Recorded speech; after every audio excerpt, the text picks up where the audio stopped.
সব দেশে একটা করে সেনাবাহিনী থাকলেও ইরানে আছে দুইটা সেনাবাহিনী। প্রচলিত সেনাবাহিনীর বাইরেও ইরানে আছে ইসলামী বিপ্লবী গার্ড কর্পস বা আইআরজিসি, যারা দেশটির অনেক কিছু নিয়ন্ত্রণ করে। তাই একটি বাহিনীকে নাজেহাল করলেও ইরানকে দমানো যায় না। কিন্তু সকল দেশে যখন একটি সেনাবাহিনী, সেখানে ইরান কেন ভিন্ন পথে হাঁটল? ইরানের দুই সেনাবাহিনী সম্পর্কে বিস্তারিত জেনে নেওয়া যাক। ইরানের সামরিক কাঠামো বিশ্বের অন্যান্য দেশের তুলনায় ভিন্ন রকম ও কিছুটা জটিল। দেশটির প্রতিরক্ষা মূলত একটি দ্বৈত সামরিক ব্যবস্থার উপর ভিত্তি করে দাঁড়িয়ে আছে। একদিকে রয়েছে প্রথাগত সেনাবাহিনী বা আরতেশ এবং অন্যদিকে রয়েছে মতাদর্শিক ও প্রভাবশালী বাহিনী ইসলামী বিপ্লবী গার্ড কর্পস বা আইআরজিসি। প্রায় 6,10,000-এর বিশাল সক্রিয় সৈন্যবাহিনী এই দুই প্রধান শাখায় বিভক্ত হয়ে দেশটির অভ্যন্তরীণ ও বাহ্যিক নিরাপত্তা নিশ্চিত করে। কেন ইরানে একই সঙ্গে দুইটা আলাদা সামরিক বাহিনী সমান্তরালভাবে কাজ করে, তার পেছনে রয়েছে গভীর রাজনৈতিক এবং ঐতিহাসিক প্রেক্ষাপট। এই দ্বৈত ব্যবস্থার মূল কারণ হল ক্ষমতার ভারসাম্য রক্ষা করা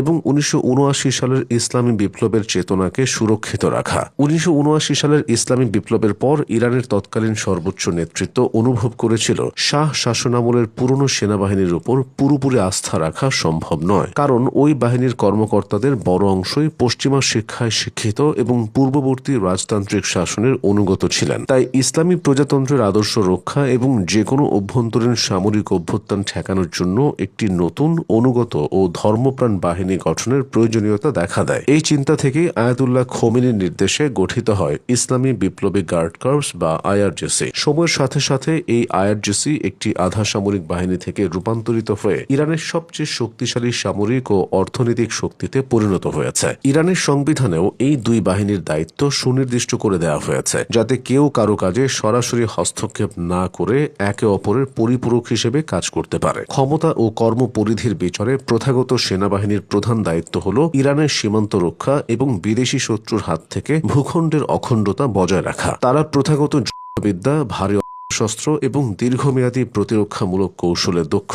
প্রথাগত সেনাবাহিনী মূলত স্থলবাহিনী, বিমান বাহিনী ও নৌবাহিনী নিয়ে গঠিত। অন্যদিকে ইসলামী বিপ্লবী গার্ড কর্পস বা আইআরজিসির দায়িত্ব অনেক বেশি বিস্তৃত। তাদের মূল লক্ষ্য হল ইসলামী বিপ্লব এবং এর মূল্যবোধকে রক্ষা করা। আইআরজিসি কেবল লড়াইয়ের মাঠেই নয়, তারা ইরানের অভ্যন্তরে গোয়েন্দা কার্যক্রম পরিচালনা করে, দেশের বৃহৎ শিল্প ও অবকাঠামো খাতের একটি বিশাল অংশ নিয়ন্ত্রণ করে। দুই বাহিনীর সাংগঠনিক কাঠামো বেশ ভিন্ন। আইআরজিসির নিজস্ব স্থল, নৌ এবং বিমান শাখা রয়েছে। এমনকি ইরানের অত্যন্ত গুরুত্বপূর্ণ ব্যালিস্টিক মিসাইল প্রোগ্রাম বা ক্ষেপণাস্ত্র কর্মসূচি মূলত আইআরজিসির অধীনে পরিচালিত হয়। এছাড়াও তাদের একটি বিশেষ শাখা রয়েছে যার নাম কুদস ফোর্স। এই কুদস ফোর্স ইরানের বাইরে মধ্যপ্রাচ্যের বিভিন্ন দেশ যেমন সিরিয়া, লেবানন ও ইরাকে ইরানের ছায়া পরিচালনা করে। ক্ষমতার ভারসাম্যের দিক থেকে আইআরজিসি অনেক বেশি প্রভাবশালী ও সুবিধাপ্রাপ্ত। ইরানের সর্বোচ্চ নেতা বা সুপ্রিম লিডার সরাসরি এই বাহিনীর প্রধানদের নিয়োগ দেন এবং তাদের মাধ্যমে দেশটির পররাষ্ট্র নীতি ও প্রতিরক্ষা কৌশলও বড় ধরনের প্রভাব বিস্তার করেন। আইআরজিসির বাজেট এবং রাজনৈতিক সংযোগ সাধারণ সেনাবাহিনীর চেয়ে অনেক বেশি শক্তিশালী। তবে সংঘাতের ময়দানে এই দুই বাহিনী প্রায়ই সমন্বিতভাবে কাজ করে। ইরানের এই দ্বৈত সামরিক ব্যবস্থা একটি চমৎকার চেক অ্যান্ড ব্যালেন্স তৈরি করে রেখেছে। এই বিষয়টি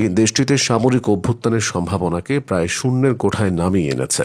যদিও দুই বাহিনীর মধ্যে মাঝে মধ্যে শ্রেষ্ঠত্ব নিয়ে সূক্ষ্ম প্রতিযোগিতা দেখা যায়, তবে ইরানের সামরিক প্রতিরক্ষা দর্শনে তারা একই মুদ্রার দুটি পিঠ। এই দ্বৈত কাঠামোর কারণে ইরান দীর্ঘ কয়েক দশক ধরে আন্তর্জাতিক নিষেধাজ্ঞা এবং আঞ্চলিক বৈরিতার মুখেও নিজের সামরিক আধিপত্য বজায় রাখতে সক্ষম হয়েছে।